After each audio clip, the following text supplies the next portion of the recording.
भगवान की मंगलमयी कथा सुनकर के किया जा सकता है। लेकिन तुम सोचो कि हम जीवन में मुझे तो ऐसे बहुत अवसर मिलेंगे, अरे कोई ना कोई कथा कराएगा, हम सुनते रहेंगे, फिर हम वही पाप करेंगे।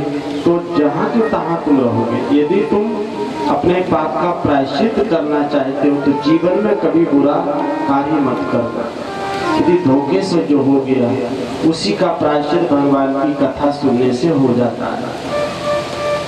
इसी विषय में एक बहुत सुंदर कथा आती है कि आत्मदेव नाम का ब्राह्मण है और ये तुंगभद्रा नदी के किनारे रहता था। ये ब्राह्मण अत्यंत रमणीय नगर था।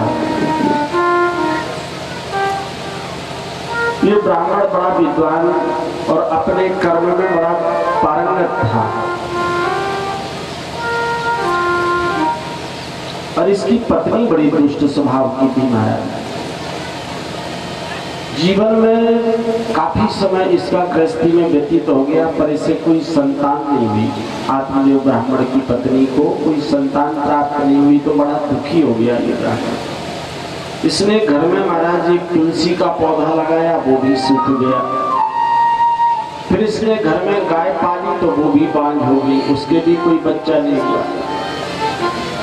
बड़ा दुखी हो गया ये ब्राह्मण। गृहस्थी में रहते रहते बहुत समय बीत गया तो इसने सोचा कि अब तो मैं प्राणों का त्यागन ही करके रहूंगा, अब मेरे जीने से कोई लाभ नहीं है। तो ये मरने के लिए निकल पड़ा। एक सरोवर में कूदने जा रहा था, एक नदी में गिरने जा रहा था।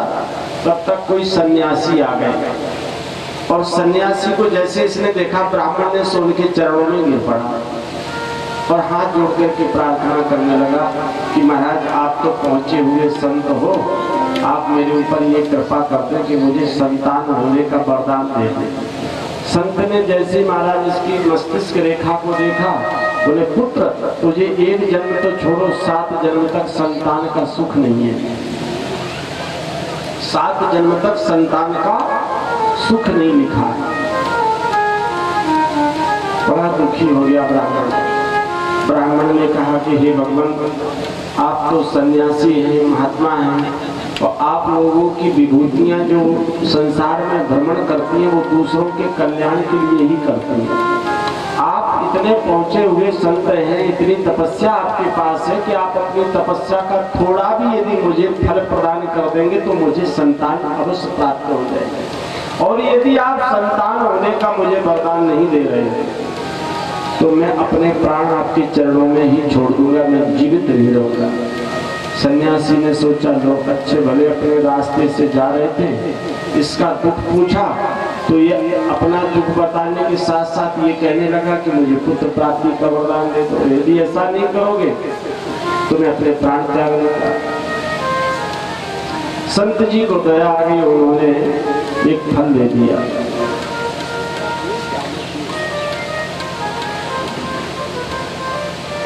संत जी ने फल दे दिया और कहा जाओ पुत्र, इस फल को तुम अपनी पत्नी को खिला देना और इससे उत्तम संतान प्राप्त होगी। महाराज वो आत्मदेव ब्राह्मण बड़ा प्रसन्न हुआ। वो फल लेकर अपनी पत्नी को दिया, पत्नी को सब कुछ बता दिया, देवी इस फल को खा लो, इस फल के खाने से तुझे गर्व होगा, समय आने पर पुत्र की प्राप्ति होगी। वो आत्मदेव ब्राह्मण वो संत का दिया हुआ फल पत्नी को दे गए और किसी कार्य से बाहर चले गए। पत्नी भी बड़ी दुष्ट स्वभाव की। वो तुरंत मोहल्ले में गांव में पहुंची, 7 सखियों को बुला करके बोली बहन सुनो, एक बहुत बड़ी समस्या आ गई। बोली क्या समस्या आ गई? बोले हमारे पतिदेव ये फल लेकर के आ गए और कह रहे इस फल को खा लो, गर्भ हो जाएगा, पुत्र की प्राप्ति होगी। तो सखियों ने कहा बहन इसमें कौन सी आफत है, ये तो बड़ी पुण्य की बात है, पर तू बड़ी भाग्यशाली है कि संत के दिए हुए फल से तुझे गर्व होगा, खा लेना चाहिए फिर। बोली मैं नहीं खाऊंगी। क्यों?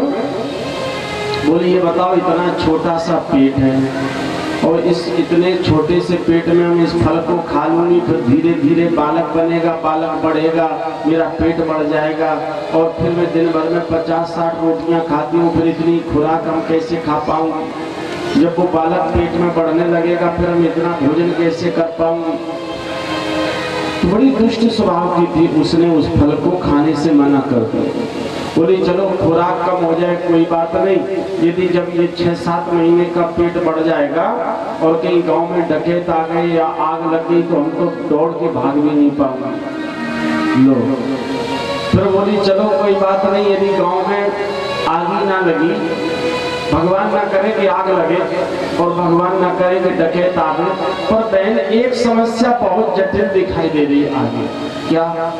बोली बहन कहीं 9वें माह में जब ये गर्भ बाहर आएगा, बालक जन्म लेगा और मैं अपवित्र अशौच अवस्था में एक स्थान पर 1 महीने 2 महीने पड़ी रहूंगी और हमारी नंदों को जब पता चलेगा कि भाभी के लड़का हुआ तो मेरी ननद आकर के हम वहीं पड़ी रहेंगी एक कमरे में और मेरी ननदें सारा सामान ढो करके अपने घर ले जाएंगे, इसलिए इस फल को नहीं खाऊंगा। महाराज उसने फल को नहीं खाया और मोहल्ले में जाकर के बहुत सखियों को बताया बहन ये मैं फल नहीं खाऊंगी। तो बोला एक सखियों ने कहा एक काम करो तुम अपनी बहन से सलाह लो। इसकी एक छोटी बहन थी महाराज, उस छोटी बहन के पास पहुंची। छोटी बहन ने बड़ा आश्वासन दिया तू चिंता काहे कर रही है, तू फल को मत खा, चिंता मत कर, इसलिए कि अभी हमारे भी गर्भ आ गया और मैं अपना बालक जैसे जन्म होगा मैं तुझे चुपचाप दे जाऊंगा, लेकिन एक काम करना अपने पति से कुछ मुझे धन दिला देना।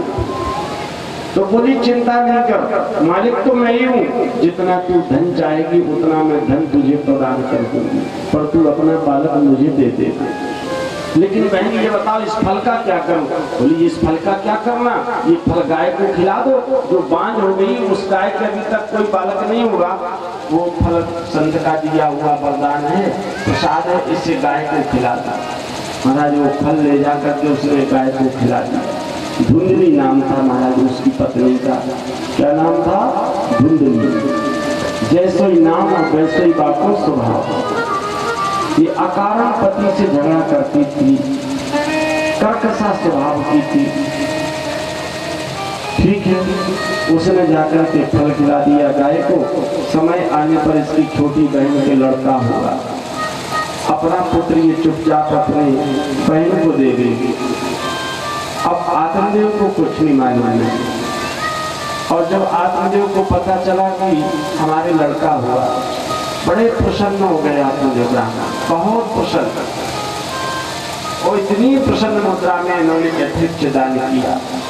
और समय आने पर वो गाय के जो फल खिलाया था उस गाय के बालक हुआ, और ऐसा अद्भुत बालक हुआ कि उस बालक को देखने के लिए दूर दूर से लोग आए, क्योंकि पूरा गाय का जो बालक था वो बिल्कुल मनुष्य की तरह, केवल गाय के समान उसके कान बड़े बड़े थे, इसलिए उनका नाम हो गया गौकर्ण।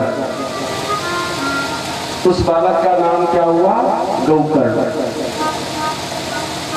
और इसका जो बालक था, जो छोटी बहन का बालक था, वो इससे देखे, अब इसका नामकरण हुआ। तो धुंधली ने कहा सुनो, आप अपने नाम से मिला जुला नाम नहीं रखोगे। मैंने 9 माह पीड़ा को सहन किया, मैंने गर्भ में धारण किया, मैं अपने नाम से मिला जुला नाम रखूंगी। तो इसका नाम था धुंधली, इसने अपने पुत्र का नाम रख दिया धुंधकारी। हमारा धुंधकारी हो गया। अब ये धुंधली का पुत्र जो धुंधकारी हुआ, बड़ा निपट दुष्ट चांडाल, बहुत भयानक दुष्ट पैदा हुआ। ये कर्ण जी ने आकर के अपने पिता को तत्व ज्ञान देकर के समझाया। देहे स्थिमान सुरुधे भीमतिम त्यजत्वम जाया सुतादिषु सदा ममता विमंच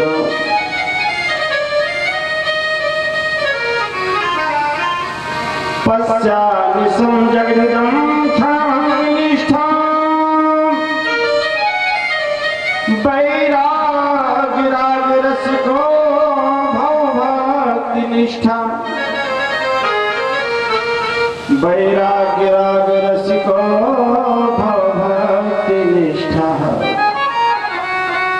हे पिताजी, तुम व्यर्थ में चिंता कर रहे हो, ये संसार ऐसा ही है। यहाँ संसार में तुम ये जो समझ रहे हो कि हमारे कोई किसी का नहीं है, याद रखो, जब संसार में कोई किसी का नहीं, जब ये शरीर ही अपना नहीं है तो फिर कौन किसका होगा बताओ। और इस शरीर से लोग कितना मोह करते हैं मालूम। ये तो भगवान की बहुत बड़ी कृपा है कि तुझे चमड़ी का खोल पहना दिया उस भगवान ने। यदि ये चमड़ी का खोल नहीं पहने होता, जैसे लोग गाड़ी पर कवर डाल देते ना कवर, ऐसे तुझे परमात्मा ने ये कवर पहना दिया चमड़ी का। नहीं तो कोई किसी के पास बैठ भी नहीं सकता था महाराज। इसके अंदर क्या क्या भरा हुआ है मैं क्या बताऊं। शरीर के अंदर हड्डी है, मांस है, रुधिर है और गंदगी गंदगी भरी हुई है, फिर भी ये शरीर से कितना अहंकार, कितना अभिमान करता है। नितराम पिबत्वम। गोकर्ण जी ने कहा है पिताजी, काम धर्मों का त्याग करके निष्काम धर्म का आचरण करो। सत्पुरुषों का करना चाहिए, जिसे अपना यदि कल्याण करना हो तो। कोई तुम देख करके चलोगे तो कभी कुछ कर भी नहीं पाओगे। पता नहीं कोई स्तुति करता है तो ये बाहर से कर रहा कि अंदर से कर रहा, कोई पता नहीं है। कुछ लोग तो महाराज स्वभाव ऐसा होता है कि मुंह पर आकर के बड़ी प्रशंसा करते हैं, महाराज कितनी सुंदर कथा कह रहे हो, आहा क्या वर्णन कर, और पीठ पीछे जाकर के को आलोचना करने लग जाए। तो किसी की स्तुति निंदा में नहीं पड़ना चाहिए। भगवत कथा रूपी अमृत का सदा पान करो। अब ये जो धुंधकारी था, जो आत्मदेव ब्राह्मण ने संत से प्रसाद मांगा था कि मुझे पुत्र प्राप्त हो जाए, संत ने जो फल दे दिया था वो गाय को खिला दिया, उससे गोकर्ण जी उत्पन्न हुए। ये बड़े विद्वान हैं गोकर्ण जी। और जो धुंधकारी हुआ, जो छोटी बहन के इसके बालक हुआ था, वो अपना पुत्र से दे गई, ये तो बड़ा दुष्ट हुआ। एक दिन अपनी माँ के पास पहुंचा और माँ से क्या कहने लगा। पिता के मरने पर एक दिन धुंधकारी ने अपनी माता को भी खूब पीटा और कहा, बता कहाँ धन रखा हुआ है, नहीं तो लातों के प्रहार से तुझे भी मार मार के यमलोक में भेज दूंगा। माँ बड़ी भयभीत हो गई इसके व्यवहार से, और ये कुएं में गिर करके धुंधली वो भी मर गई। अब पिता चले गए वन में और माँ मर गई कुएं में। अब ये अकेला रह गया घर में, तो 5-5 स्त्रियों का साथ करने लगा, 5-5 वेश्याओं के साथ में ये विषय वासना को भोगने लगा। एक दिन महाराज इन वेश्याओं ने कुछ धन की इच्छा प्रकट की, तो ये किसी राजा के यहाँ से धन चुरा करके उन वेश्याओं को प्रसन्न करने के लिए प्रदान करता है। उन वेश्याओं ने सोचा कि यदि कभी मैं पकड़ी गई तो मुझे जेल जाना पड़ेगा, ये हमारे को प्रसन्न करने के लिए कहाँ कहाँ से धन लूट कर लाता है। एक काम करती हूँ कि हम सब लोग मिलकर के इसको मार देती हूँ। तो 5 वेश्याओं ने महाराज इसको मारने का दृढ़ संकल्प कर दिया। अब जो वेश्याओं के मध्य में पड़ा हुआ था, तो वेश्याओं ने महाराज मिलकर के इसे मारा, छाती पर चढ़ गई और जबरदस्ती इसकी छाती पर 5 वेश्याओं ने चढ़ करके इसके गले को दबाया, फिर भी इसके प्राण नहीं निकले महाराज धुंधकारी के। तो जलते हुए अंगारे इसके मुंह में ठूंस दिए और ये अपने प्राणों को त्याग देता है। और मरने के बाद उन वेश्याओं ने इसके शरीर को वहीं इसके घर में दफना दिया, दबा दिया, जमीन में गाड़ दिया। और 5 वेश्याएं धन लेकर के अन्यत्र स्थान पर चली गई, अन्यत्र स्थान पर चली गई। तो ये अपने कर्म के कारण प्रेत बना महाराज, प्रेत। कौन? धुंधकारी प्रेत बन गया। अब गोकर्ण जी को जब पता चला कि मेरा भाई मारा गया, तो गोकर्ण जी ने जाकर के इसके निमित्त गया धाम है, गया में जाकर के पिंडदान किया, लेकिन इसका कल्याण नहीं हुआ महाराज पिंडदान करने पर भी। अब गया में पिंडदान करने पर भी जिसका कल्याण ना हो तो बताओ कैसे कल्याण होगा, क्या उपाय किया जाए। गौकर्ण जी जब वापिस लौटे, पिंडदान करके सारा विधिवत जो कर्मकांड होता है वो सब कुछ किया, लेकिन ये प्रेत बन करके घर में आ गया। कभी भैंसा बन जावे, कभी बैल बन जावे, कभी घोड़ा बन जावे। तो आखिर गौकर्ण जी ने पूछा तुम कौन हो और तुम्हारी ये दुर्गति कैसे हुई? तो ये बोल नहीं पा रहा था। तो गौकर्ण जी ने थोड़ा सा जल लेकर के अभिमंत्रित करके मार्जन किया तो इसे बोलने की शक्ति प्राप्त हो गई। तो बोला अहम भ्राता त्वदीयोऽस्मि धुन्धुकारी नामुता, अहम भ्राता त्वदीयोऽस्मि धुन्धुकारी नामुता,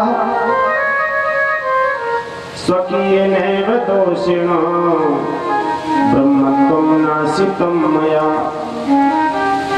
हे भैया, हम अपने पाप कर्म के कारण इस प्रेत योनि का दुख भोग रहे हैं, हमारा कल्याण करो, मैं बहुत दुखी हूँ। मैं धाम में केवल सेकंड नंबर और थर्ड नंबर के पापों की मुक्ति होती है। कौन कौन से नंबर के? सेकंड और थर्ड। बोले तू कौन से नंबर का? बोले मैं फर्स्ट नंबर का पापी हूँ, प्रथम नंबर का पापी हूँ। बोले फिर तेरा उद्धार कैसे होगा? बोले इसीलिए तो मैं आपसे प्रार्थना कर रहा हूँ कि मेरे उद्धार के लिए कोई उपाय ढूंढो।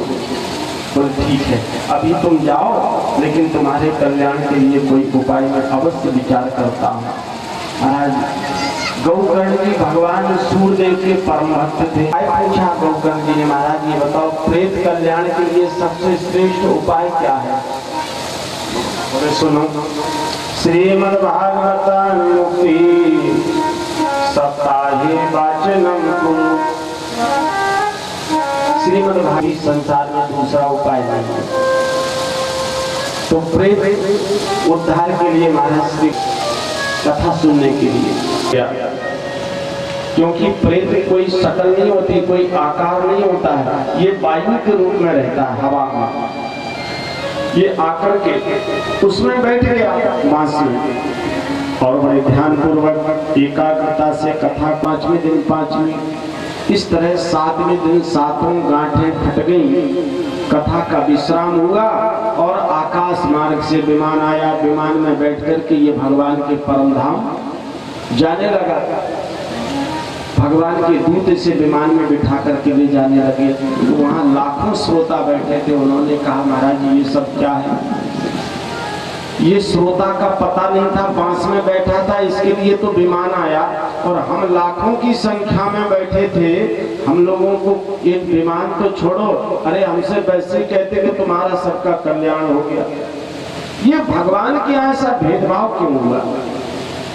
एक जो प्रेत दिखाई नहीं दिया किसी को, इसके लिए विमान आया और हम सबके लिए कुछ भी नहीं, हमारा उद्धार कैसे होगा? तो पार्षदों ने कहा, जो भगवान के पार्षद आए थे प्रेत को लेने के लिए, उन्होंने कहा चिंता मत करो, भगवान के यहाँ कभी कोई भेद नहीं होता है, क्योंकि भगवान का जो स्वभाव है वो साम्यावस्था है परमात्मा की, सभी के साथ एक व्यवहार करते, कभी कोई भेदभाव नहीं करते हैं। भेद तो तुम्हारी कथा